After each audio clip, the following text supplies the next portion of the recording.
el buen sentido es la cosa mejor distribuida del mundo, puesto incluso aquellos que disponen de menor provisión de él presumen de poseerla en grado máximo. Con esta frase, pues inicia Descartes su famoso discurso del método, y de alguna manera pues es considerada prototípica o definitoria pues de lo que supone René Descartes o Renato Descartes, ¿no? Incluso pues Renatus Cartesius o René Descartes para los más puristas y afrancesados, ¿no? Descartes, pues considerado pues el mayor hito de la modernidad, pues el fin de la edad oscura del medievo, ¿no? Aquel momento en el que decía Hegel que la filosofía volvía a casa, ¿no? La filosofía había estado fuera de sí, se había vuelto teología, y entonces con Descartes se restauraba pues el buen sentido, el bon sens, sustituyendo el dogmatismo medieval caracterizado por el principio de autoridad, ¿no? Sería pues la cristalización pues de todas las fuerzas vivas, por así decir, que se produjeron durante el Renacimiento, ¿no? Como superación de la Edad Media, el momento en el que pues, se le otorga la mayor dignidad al hombre, y desde luego pues las fuentes renacentistas, sobre todo médicas, influyen mucho en Descartes, ¿no? De hecho, pues el tratado de Andrés Vesalio, aquel de Humani Corporis Fabrica, de mediados del siglo XVI, pues es de donde saca Descartes principalmente pues su idea de que el cuerpo es una máquina perfecta, ¿no? Descartes, como digo, pues es el comienzo para muchos de la modernidad, ¿no? Él impone pues el principio del pienso luego soy, el buen sentido, el racionalismo, el someter toda crítica y a método, aunque también es verdad pues que esta idea del Renacimiento pues es de algún modo mitológica, ¿no? Es un mito oscurantista que ha envuelto pues no solo la historia de la filosofía, sino también la concepción de la historia positiva, ¿no? Puesto que, al fin y al cabo, esa idea de situar al hombre en el centro, de darle la máxima dignidad, es una idea cristiana, teológica.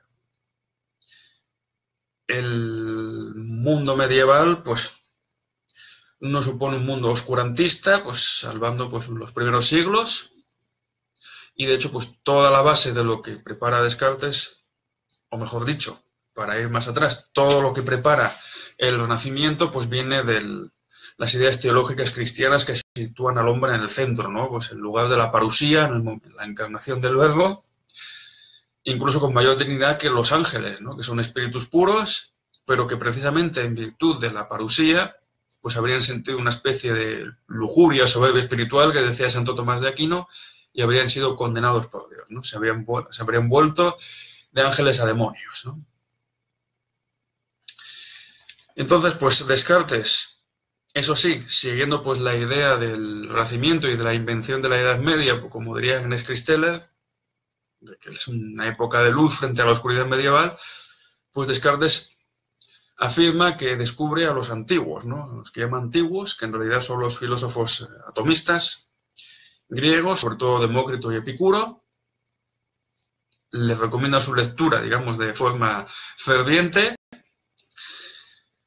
Y entonces digamos que Descartes, pues tomando este punto de partida de la máxima dignidad para el hombre, pues reduce todos los fenómenos del universo a la materia corpórea, al cuerpo, ¿no? A la res extensa,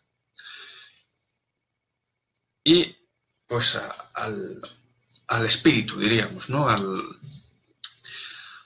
la res cognitas, ¿no? A la cosa pensante, ¿no? Pues el mundo se divide en materia y espíritu, por así decir, ¿no? Descartes, como bien sabemos, pues fue un miembro de la nobleza de toga, diríamos, de la burguesía ascendente, pues en términos marxistas. Nació en 1596, falleció en 1650 y se educó en el colegio jesuítico de la Flèche, ¿no? Pues, con los jesuitas. Vivió una época convulsa de la Europa envuelta en guerras de religión, y al igual que su compatriota Michel de Montaigne, que había hecho pues unas décadas antes, pues fue un escéptico acechado por la duda, ¿no? Un hombre que vive oculto, según las recomendaciones de Epicuro, ¿no? El famoso Larvatus Prodeo o el Laterio Sas, vive escondido para evitar los males del mundo que solo producen dolor. Aunque también es verdad que según algunos de los autores más caracterizados en su estudio, pues como Massin Leroy, en su obra Descartes, el filósofo enmascarado, pues esa actitud de ocultamiento pues sería atribuida a su pertenencia pues a la Orden de los Rosacruz, ¿no? Y no a un problema, diríamos, de corte, ¿cómo decirlo?, de corte dogmático o de corte filosófico, por así decir, como máxima dogmática, ¿no?, para adoptar para preservar el cuerpo individual. Descartes también es sabido que fue una especie de vividor, por así decir, un hombre que vivía de lo que podía, vivió como mercenario, alistado bajo las banderas del duque de Nassau y del duque de Baviera, en el contexto de la guerra de los 30 años, aunque como nos decía Vidal Peña en sus clases de Historia de la Filosofía Moderna en la Facultad de Oviedo, pues Descartes se solía alistar en tiempos de paz, con lo cual pues era un soldado que nunca peleaba, ¿no?, nunca luchaba. Pasada pues esta época de vividor y de mercenario, pues se asentó en Holanda, después de muchos años itinerante. Ahí tomó en contacto con los médicos de Leiden, como Van Haver, y reforzó sus ideas sobre el mecanicismo corporal. También leyó los tratados de William Harvey sobre la circulación de la sangre, inspirados, pues como bien sabemos, en Miguel Servet, quemado por los calvinistas. Y a partir de ahí pues empezó a escribir sus obras, ¿no?, pues su famoso discurso del método del año 1637, que incluye pues tratados sobre dióptrica, meteoros y geometría, las meditaciones metafísicas o de primera filosofía del año 1641, escritas en latín, pero traducidas al francés posteriormente, sus principios de la filosofía de 1643 y sus reglas para la dirección del espíritu o de la mente, que fueron publicadas póstumamente. En alguna ocasión, pues Descartes solicitó protección de la embajada francesa en Holanda porque se sentía perseguido, decía él, aunque en Holanda pues, se suponía que había mayor tolerancia religiosa, ¿no? También será uno de los motivos que esgrimirá Spinoza para vivir allí, aunque bien sabemos que luego él protestó por la muerte de su gran protegido, del gran Jan de Witt, el gobernador de los Países Bajos. Y supuestamente pues la condena de Galileo por aquella época le habría retraído y pasó sus últimos días en la corte de la reina Cristina de Suecia, donde pues se dedicaba a darle lecciones particulares pues a horas intempestivas de la madrugada. Como bien sabemos, el clima sueco pues es muy inhóspito, y entonces pues en una de estas excursiones pues a los aposentos de la reina Cristina, pues en medio del invierno se habría resfriado, habría contraído una fuerte pulmonía y habría fallecido. Recordemos pues las vivencias de Descartes al lado de la estufa, ¿no?, a propósito de sus últimos años. Bien, esta pequeña semblanza biográfica de Descartes, pues de algún modo pues le convierte pues en una especie de héroe del racionalismo, como decimos, de aquel que somete al método todo lo que estudia y que todo lo funda en la evidencia. Es decir, lo que no se refiere ni a los sentidos ni a la percepción sensible. Porque sabemos que los sentidos son engañosos, dice Descartes, y de ahí tenemos que dudar. Y entonces Descartes lo que busca como fundamento son las ideas claras y distintas. ¿Cuáles son esas ideas claras y distintas? Pues evidentemente sabemos que la reflexión filosófica no puede partir de la nada, tampoco de la duda, no se puede dudar de todo, sino que hay que buscar algunos principios firmes, ¿no?, que sean no necesariamente evidentes por sí mismos, aunque Descartes así los enuncia, sino que tengan algún fundamento en las cosas, ¿no? Y entonces esos principios nos los otorgan las ciencias positivas de cada momento, el estado del mundo. Entonces, claro, las ideas claras y distintas que hasta un niño puede comprender, pues son las de la geometría analítica que Descartes desarrolló, ¿no? Pues la parábola, la representación gráfica de las raíces cuadradas, toda la geometría analítica, el álgebra, que el propio Descartes desarrolló. Cosa que señala pues el propio Descartes en su discurso del método, ¿no? Un discurso pues que recuerda mucho pues a los soliloquios y a las confesiones de San Agustín, ¿no? Porque él empieza a hablar un poco sobre su biografía, ¿no? Hace un semblante biográfico, así un poco, diríamos, en rasgos generales, sin concretar nada. Habla de la querencia por los antiguos, habla pues de su propia vida. Y entonces, claro, a partir de esa reconstrucción de su biografía, pues reconstruye la experiencia vital sobre los principios de la filosofía, ¿no? Un poco en el sentido del propio San Agustín, ¿no? Ahí aparece la duda como método. Esto todo en la primera parte del discurso del método. En la segunda parte, pues aparecen las reglas de su famoso método. La regla de la intuición o la evidencia, es decir, no aceptar nada que no sea evidente por sí mismo. La regla del análisis o de la división, dividir un problema en tantas partes como sea necesario. La regla de la síntesis o del orden, es decir, pues sintetizar o aglutinar pues todas las cosas que sean necesarias de esa división previa. Y la regla de la enumeración o de los recuentos. Es decir, una vez que ya tenemos unas verdades demostradas, pues ya no necesitamos volver a demostrarlas, ¿no? Sino que son evidentes, ¿no? Como el caso, pues, de la división de potencias, ¿no? Potencias de la misma base, que luego, pues, se realiza la operación, pues, restando los exponentes, ¿no? Los superíndices. Y entonces, cuando dividimos potencias que tienen la misma base y el mismo exponente, entonces, claro, 2 al cubo entre 2 al cubo es 2 elevado a 3 menos 3. Es decir, 2 elevado a 0, que es 1. Claro, al dividir una cosa por sí misma es 1, entonces 2 elevado a 0 ya directamente sabemos que es 1, sin realizar la operación, ¿no? Asimismo, pues estas reglas del método se corresponden con las reglas de la moral provisional, que llama Descartes. Que, claro, no es que sea una moral que vayamos cambiando sobre la marcha o que se vaya haciendo sobre la marcha, ¿no? Sí que sino que es una moral por provisión propia de la terminología jurídica, ¿no? Digamos que son los mínimos para poder vivir en sociedad.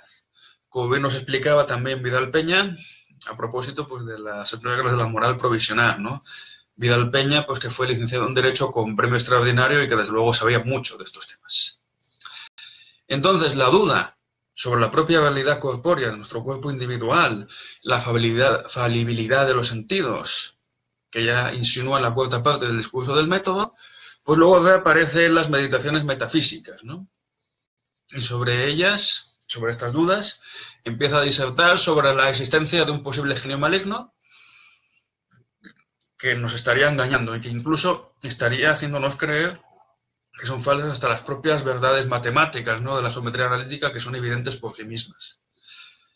Decía Gustavo Bueno que el genio maligno pues era algo así como el cazador, que es una conciencia envolvente respecto de su presa, ¿no? Entonces un cazador que pone una trampa a un simio, ¿no? Que introduce en un agujero pues un plátano, una fruta, y entonces el simio mete la mano, el agujero nos permite meter la mano, pero al agarrar el plátano, pues no cabe. Es decir, el plátano no cabe agarrado con la mano, no se puede sacar así. Y entonces, ¿qué pasa? O bien se suelta el plátano para liberar la mano, o bien el plátano se mantiene asido, pero no puede salir el simio. Entonces el simio no se da cuenta, no es un ego institucional, el simio es un ego que sabe razonar, pero no tiene una racionalidad institucional, ¿no? Por así decir, no tiene pues conducta proléptica, racionalidad proléptica, no tiene planes y programas que le permitan reconstruir pues esa trampa en la que está metido, entonces se queda preso, ¿no? Esa es la idea de la conciencia envolvente que decía Gustavo Bueno. Entonces, como el genio maligno, la conciencia envolvente puede estar engañándonos, pues Descartes recupera pues los argumentos sobre la demostración de la existencia de Dios de San Anselmo, ¿no? Y entonces, en la tercera meditación de las meditaciones metafísicas, Descartes pues habla de la infinitud y de la completa perfección de Dios. Entonces, Dios, si es perfecto, no puede engañarnos, es decir, la perfección incluye la suma bondad. Y como Dios es aquel cuya esencia pide la existencia, pues claro, evidentemente, pues siguiendo el argumento anselmiano, pues tiene que haber, lógicamente, un Dios que sea infinito, bondadoso y que tenga entre sus predicados pues la existencia, ¿no? Y entonces, pues de ahí extrae Descartes pues la famosa intuición de cogito ergo sum, ¿no? Pienso, luego existo, que fue luego arbitrariamente ensalzada por la posteridad, ¿no? Pero que de hecho pues se considera el principio de la modernidad, como hemos dicho, pero que esconde pues una paradoja muy grande, diríamos casi terrible o dramática, ¿no? Porque lo que fundamenta la conciencia, es decir, ese Dios que no puede hacernos creer que las verdades matemáticas son falsas, tiene una suma bondad, pues está a su vez fundamentado por ella misma, ¿no? Es una propia idea del cogito, de la conciencia. Entonces eso conduce pues a un argumento puramente circular, ¿no? Descartes no es capaz de salir de ahí. Dios es una simple idea de la conciencia, entonces lo que fundamenta la conciencia está fundamentado por ella misma, ¿no? Evidentemente, pues Descartes, al darle la máxima dignidad al hombre, al darle pues res cogitans, ¿no? Pues a ser espíritu puro, pues entonces cualquier otro atisbo de inteligencia o de racionalidad que haya en el mundo hay que reducirlo pues a un mecanismo del universo corpóreo, ¿no? En la quinta parte del discurso del método, Descartes señala la diferencia entre hombres y animales, y todo lo que dice que los movimientos del hombre son conscientes, son resultado del propio cogito, de la res cogitans, unida a la res extensa por la glándula pineal. Entonces es una especie pues, de paralelismo, ¿no? Entre los movimientos del espíritu con los de la materia, ¿no? Hay un ajuste que ha realizado el creador. Nosotros vemos las cosas en Dios, como después diría Malebranche, las vemos porque las ideas ejemplares que ha puesto Dios en nuestra conciencia, por utilizar el método de San Agustín, ¿no? En la teoría de la iluminación, pues Dios nos ilumina para conocer y para todos nuestros movimientos, mientras que los animales no se mueven conscientemente, sino por una serie de mecanismos o de espíritus animales que están en los nervios y que les insuflan vida, ¿no? Pues el movimiento de los animales demuestra pues la grandeza del creador, ¿no? Que ha creado esas máquinas tan perfectas. Idea que no es ajena pues a un Santo Tomás de Aquino, ¿no? Pues es muy probable que lo que dijo Santo Tomás de Aquino, la Suma Teológica, de que los seres vivientes, los animales, se viven como si fueran, pues, los movimientos viven, realmente se mueven como si fueran relojes perfectamente ordenados y acuñados por el sumo artífice, pues seguramente ese mecanicismo animal también viene de ahí. Aunque eso ya sería otra cuestión que ya hemos tratado en otro momento. Entonces, claro, los animales, pues, no sienten realmente, son máquinas, ¿no? De hecho, pues, claro, el propio Descartes, pues, explica, pues, los movimientos de los animales, pues, como movimientos maquinales, ¿no? Ningún animal puede alcanzar la perfección, pues, en el lenguaje de un hombre. Las urracas que a veces pronuncian, las urracas, los loros y otras aves tropicales, profieren palabras como nosotros, pero claro, eso es puramente accidental, ¿no? No es una demostración de que realmente ese lenguaje implique racionalidad. O sea, es una especie de resorte, ¿no? Como los relojes de cuco suizos, que igual seguramente conoció Descartes, ¿no? Que llega a la hora, llega a las 12 y cucu, así hasta 12, ¿no? Pues eso es igual que los papagayos que supuestamente hablan, ¿no?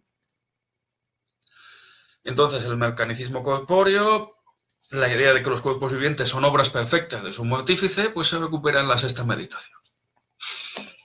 Entonces, este universo donde el todo reducido pensamiento es res cogitans y extensión o res extensa, y están unidas en el hombre con la glándula pineal,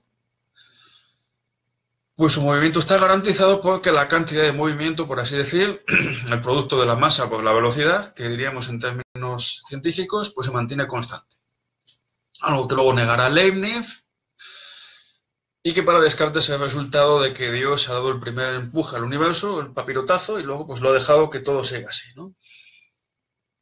Asimismo, pues Descartes, que se inspiró mucho pues en los escolásticos, especialmente pues en los jesuitas como Suárez, pues ya reduce pues todo lo que es la materia, pues a materia corpórea, niega las formas sustanciales que habían atribuido los escolásticos desde Aristóteles, y reduce pues las categorías o diríamos las clasificaciones de la realidad,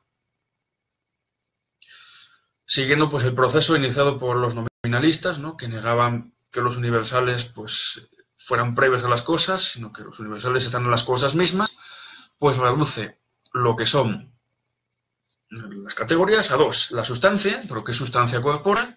Y la relación, es decir, pues la disposición que hay entre las sustancias, ¿no? Pues De hecho, pues en las reglas para la dirección del espíritu, la regla sexta dice Descartes que lo relativo es aquello que es de la misma naturaleza o participa de ella, de algún modo que se pueda referir a lo absoluto y deducirlo de esto, ¿no?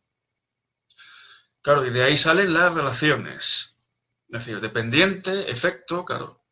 El efecto y la causa están relacionados. Lo compuesto está relacionado con lo simple, lo particular con lo múltiple, lo desigual con lo desemejante, etcétera, etcétera, ¿no? Las relaciones, pues, son puntos de cosas que tienen la misma naturaleza y entonces, pues, tienen pues, una proximidad a lo absoluto, ¿no? Son relativos, pues, a una cosa que se toma, digamos, como punto de referencia. Descartes, pues, no dejó un sistema como tal y cuando falleció en 1650, pues, se encontró con que pues, toda una aureola benéfica, pues, se volcó sobre él, ¿no? Descartes no había sido muy bien considerado, había tenido esos problemas, había dudado de que en Holanda estuviese seguro, ¿no? Era un escéptico en ese sentido, ¿no? En el sentido, pues, del escepticismo antiguo. De hecho, pues, el discurso del método, pues, realmente, pues, revela, pues, ese espíritu racionalista que es escéptico. Es decir, que es la investigación. Los escépticos, pues, la gente que investigaba, no simplemente dudaba, sino que investigaba, ¿no? No simplemente dudaban de todo, porque dudar de todo, pues, lleva a no decir nada sobre las cosas y a no hacer nada, ¿no? Pues lleva al solipsismo, el escepticismo puro, ¿no? Entonces Descartes era un racionalista investigador y por lo tanto un escéptico. Después, como decimos, pues el padre oratoriano Nicolás Malebranche será pues su principal difusor. La teoría del ocasionalismo pues es la forma más acabada seguramente del cartesianismo. Y después, ya a finales del siglo XVII, pues Adrien Bailet escribe su vida del señor Descartes, Vie de Monsieur Descartes o algo así en francés, y entonces le convierte ahí en el auténtico héroe de la modernidad, ¿no? Descartes representa la modernidad frente al dogmatismo medieval y se ideologiza pues su filosofía, ¿no? Como la más alta expresión de lo francés o de Francia, ¿no? Recordemos que en 1648 pues se produce la Paz de Westfalia, donde se asentaron los principios del equilibrio europeo, es decir, ninguna potencia europea puede predominar sobre el resto. Se considera que durante más de un siglo de guerras de religión nadie ha podido imponer una paz duradera en Europa. Y entonces se parten esos principios, claro, cuando alguno de los monarcas de Europa pues, pretenda abarcar más poder, el resto se aliará entre sí para frenar, ¿no? Pues como fue el caso de la guerra de sucesión en España, muere Carlos II, no hay un sucesor claro, y entonces se disputan el trono español, el archiduque Carlos y Felipe de Anjou, ¿no? O sea, los Austrias, que habían estado mandando en España pues, desde el siglo XVI, y los Borbones, ¿no? Parte de Felipe de Anjou, que era nieto de Luis XIV, ¿no? Y entonces, claro, el peligro cuál es pues que Felipe de Anjou podría pues, ser rey de Francia y de España al mismo tiempo y alcanzar un poder sin parangón. Entonces, ¿qué deben hacer los demás? Pues aliarse para evitar eso. Y de hecho, pues Felipe de Anjou empezó a ganar la guerra de sucesión cuando renunció al trono de Francia, ¿no? Entonces ahí todo el mundo se tranquilizó y lógicamente pues aquello le resultó muy favorable para sus intereses. Claro, la Paz de Westfalia, sin embargo, fue vendida, y de hecho todavía hoy es vendida por algunos historiadores muy partidistas, como el comienzo del predominio de Francia en Europa. O sea, como decimos, no fue así, pero que sí es verdad que Francia, durante pues, ese siglo, o sea, esa mitad del siglo XVII y mitad del siglo XVIII, pues fue considerada, de algún modo, pues el modelo a seguir por muchos, ¿no? Pues como diría Voltaire, el siglo de Luis XIV, ¿no? Un cierto esplendor de la cultura gala, y entonces, claro, Descartes pues, es elevado pues, a uno de los embajadores de ese esplendor, por así decirlo, ¿no? Y entonces, pues Descartes se hace muy popular, pues físicos como de la Chambre pues, discuten su concepción del universo y sus leyes científicas, jesuitas, cuyo entorno pues, se formó, como bien sabemos, primero pues Descartes discutió con el padre Martín Mersenne, que era el superior de la Fletch, del colegio donde estudió, y luego pues Pardies, Gabriel Daniel, o incluso pues Bouguerin, en el siglo XVIII, pues debatieron largamente las tesis del mecanicismo animal. Por supuesto, después, pues en el contexto de la filosofía alemana, la idea del cogito pues fue ensalzada hasta el paroxismo. Recordemos, pues, Kant, que dice que el cogito del yo pues no es una idea metafísica, sino que es el fundamento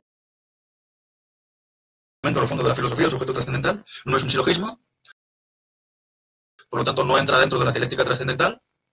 Y Husserl pues es autor nada menos que de unas meditaciones cartesianas, donde el método fenomenológico realmente pues es el de la epogé, ¿no? Es el poner en duda todo, eliminar toda la materia para llegar a las formas puras, ¿no? Ese es el método de la revolución fenomenológica, realmente. El yo pues pasa a ser una realidad irrefutable, la realidad fundamental, lo cual pues lastrará a la filosofía alemana y a la filosofía contemporánea en general, porque es un formalismo, ¿no? Porque si evacuamos todos los contenidos para buscar las esencias, pues al final nos queda un profundo vacío, no tenemos nada de qué hablar. Ese es el problema de los fenomenólogos. Claro, entonces, realmente, ¿qué sucede? Que poco a poco, cuando vamos investigando las fuentes del filósofo que vivió oculto, pues nos damos cuenta no ya de que Descartes no inventó nada nuevo, sino que en el fondo pues fue tomando de aquí y allá y su filosofía es un conjunto de retales, ¿no? La idea del cogito, pues sabemos que viene de San Agustín, ¿no? De las confesiones de San Agustín, pero que tuvo como intermediario pues a la Antonina Margarita de Gómez Pereira, ¿no? El médico español Gómez Pereira, que ya sentó las bases precisamente para convertir a los animales en máquinas a mediados del siglo XVI, en la Antonina Margarita, ¿no? Puesto que si el hombre pues tiene la máxima dignidad y espíritu, pues lógicamente los animales hay que reducirlos al cuerpo, ¿no? Y de hecho, pues como dice Gómez Pereira, los animales han de ser máquinas porque si no, no hay manera de justificar ese trato tan duro que tenemos con ellos, ¿no? De que les fustigamos, les obligamos a llevar pesadas cargas, los sacrificamos en las ceremonias de los toros, por ejemplo. Y eso pues pasó a Descartes, sin duda, a través de los jesuitas de la Fletch. Eso está claro.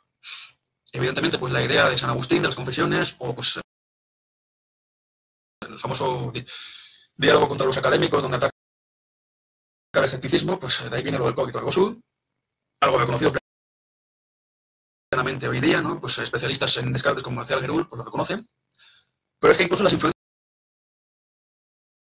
van mucho más allá. O sea, no solo pues, San Agustín o Gómez Pereira. Es que pues otro experto en Descartes como Pierre Mesnard, en un coloquio que tuvo lugar pues a mediados del siglo XX, allá por el año 1955, si no me equivoco. Ahí estuvo también pues Guerul, el citado Marcial Guerul, y otros. Pues claro, Mesnard va mucho más allá y dice que el cogito, eso no viene de San Agustín, eso viene de los ejercicios espirituales de San Ignacio de Loyola, ¿no? El fundador de la Compañía de Jesús. Y que las meditaciones cartesianas, las meditaciones metafísicas, pues son pues, una paráfrasis de los ejercicios espirituales de San Ignacio de Loyola, ¿no? Esa idea de que se puede liberar al espíritu de las pasiones del cuerpo, ¿no? De que vamos sintiendo cada una de las partes corporales como si el alma se fuera liberando de ellas, ¿no? Como que empezamos a sentir pues, nuestros pies, nuestras piernas, el cuerpo, el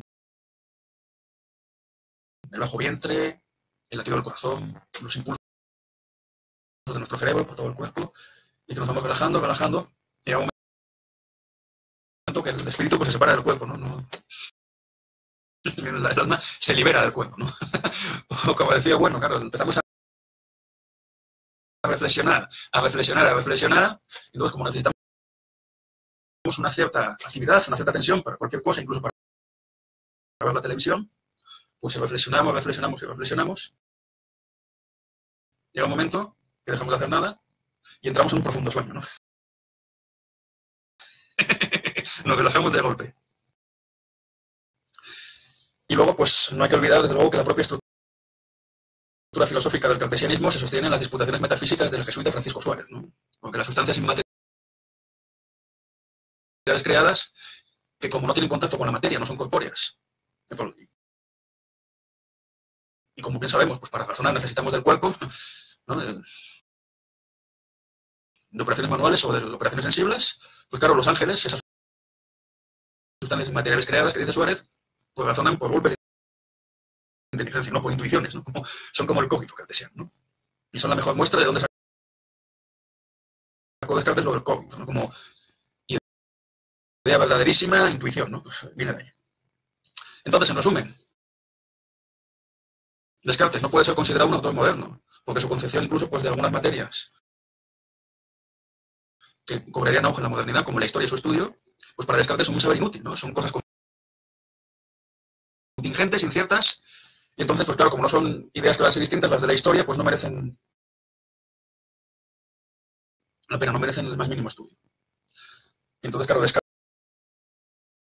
ahí se aleja pues, de un Jean-Baptiste Vico o de un Otto G, ¿no? O incluso de Voltaire. O sea, no, la historia para él no tiene prestigio. Incluso para Hume, ¿no? Que escribió una historia de Inglaterra en la época de los Tudor,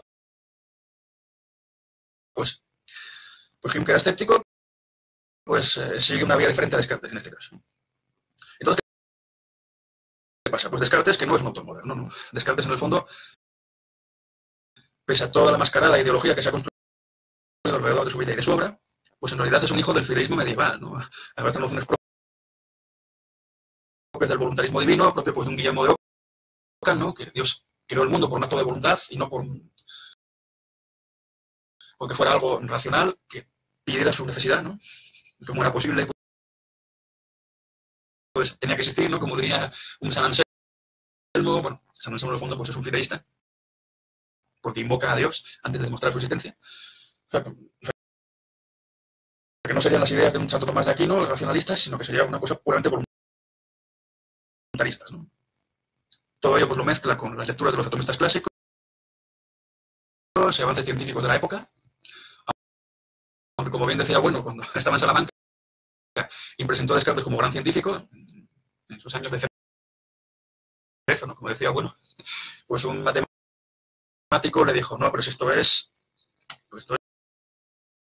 educación general básica, ¿no? Hoy diríamos enseñanza secundaria obligatoria, pero no pasa de ahí, ¿no? Pues el álgebra cartesiana.